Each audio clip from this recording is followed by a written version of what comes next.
باشمهندس انا مرتبي نازل على الفيزا ناقص، مش حضرتك قلت لي هتزودني في الفلوس؟ ما انا رجعت في كلامي. انا جبت اخري خلاص. بتعمل ايه يا ابني؟ بقدم على شغل بره مصر.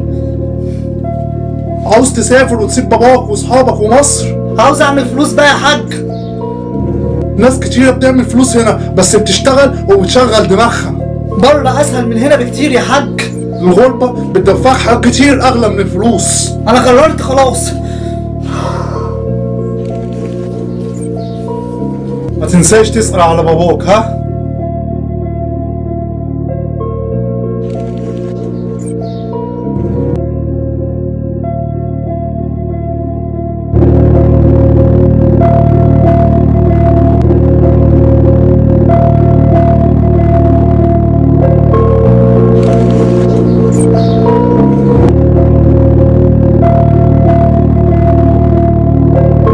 ألف سلام عليك، جنبك أنا ما تقلقش.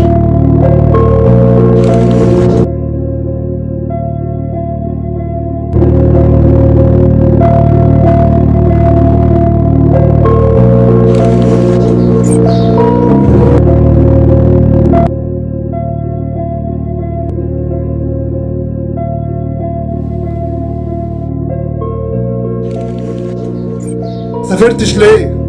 هجرب حظي هنا، وبعدين مين هيعرفني كل يوم يا بابا وهو بيصحيني؟